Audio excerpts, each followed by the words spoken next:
back in 1986, 87. Jimmy Smith. You remember the jazz organist Jimmy Smith? He came to Atlanta, Georgia, right? So we were all excited, man. There was this buzz. The great Jimmy Smith is going to be in Atlanta, Georgia. So at the time, I was working a gig at this place called the Crown Plaza. It was a hotel. So after we finished our gig, we went down to where Jimmy was playing. He was playing at a place in Atlanta called Pasco's La Carousel. So we got there that night, and man, Jimmy just, he was everything you'd expect, that you would expect, and then some. Played so great. So anyway, he finished the first set, and after the gig was over, after the set was over, he was sitting at the bar drinking a cognac. And one of the local musicians, a saxophone player named Syl Austin, he had a hit back in the 50s with Danny Boy. But anyway, I'd done some gigs around Atlanta with Syl. So he introduced me to Jimmy. He said, Jimmy, this is Russell Malone, an up-and-coming young player. He's got some potential. So Jimmy looked at me, he sized me up. Where's your box? You mean my guitar? I said, it's in the car. He said, well, go get it. I want to hear what you can do. Jimmy was real gruff like that. I want to hear what you can do. So anyway, I'm like, yeah, all right. So I go out to the car and get my guitar, and I had my girlfriend with me and my little entourage of musicians, and they were like, man, yeah, you're going to play with Jimmy Smith? I said, yeah, and I was cadding, So anyway, he played one tune, and then he called me up, and he kicked off a blues. The tune of his called The Sermon.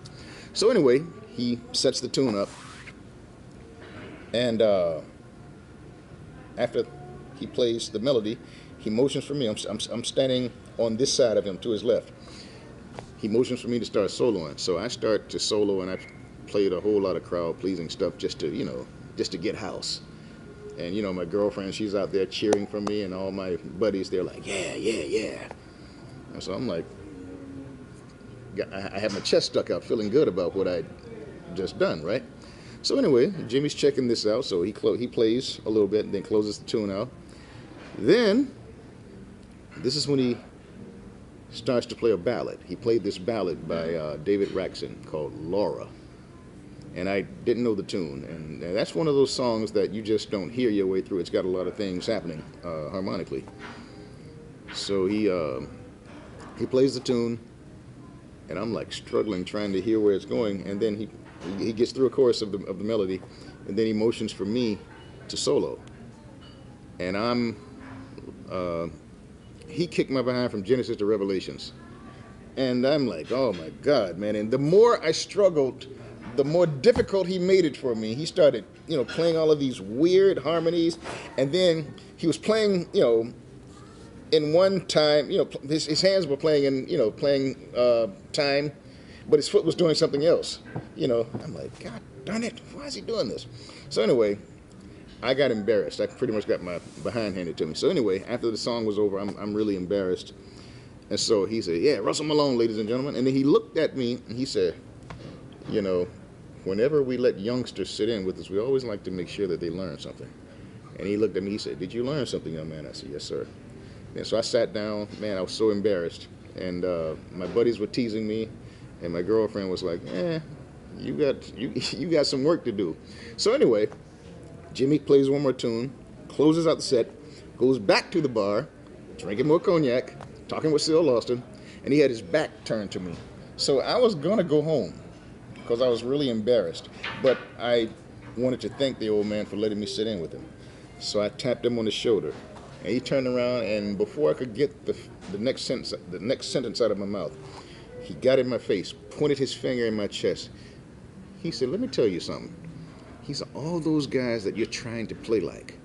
And he named this long list of guitar players: George Benson, Kenny Burrell, Wes Montgomery, Pat Martino, Grant Green, Donnell Schwartz. He named all of these guitar players. And then he said, all those guys that you're trying to play like, I knew them and I taught them too. Then he said, don't you ever get on my bandstand with that foolishness again. Whew. Talk about being mortified. But anyway, he said, what are you doing? I said, nothing. He said, "Come to my room. Come with me up to my room." So I kissed my girlfriend goodbye. I said, "Hey, I'm going to hang out with Jimmy Smith." So we went up to his room at around midnight, and we hung out from 12 o'clock to about 6:30 the next morning. It was one of the most beautiful, one of the most surreal experiences of my life. Now, have you ever met Jimmy Smith? Now, I'll tell you, Jimmy is an interesting guy because as long as he is out in public and he has an audience around him, he's always on, he's always on. But in a one-on-one situation, he was a completely different person. And man, I had my guitar with me, and I would, I remember we were going through this tune, I think it was either Body and Soul or Skylark, but I was playing, he asked me to play these songs for him, and I'd play some things, and then he'd put his hand on the neck of the guitar, and then he'd make suggestions as to what types of substitutions to use. And we talked about music a lot, but he also talked about his life. He talked about Bud Powell. He talked about Lockjaw Davis. And another thing that was really interesting, too, was we started to talk about Wes Montgomery. And this happened on more than one occasion, man, where, I would bring up Wes Montgomery's name, and that's one of the only times I ever saw Jimmy Smith tear up. He would talk about Wes, and he said that when he and Wes played, it was like a beautiful marriage. That's the way he described it, as a beautiful marriage. So that was really an interesting experience, man. And I joined his band the next year. I stayed there with him for 2 years. So that was one of the times when I got my behind handed to me. But man, I missed that guy, man. I missed Jimmy Smith.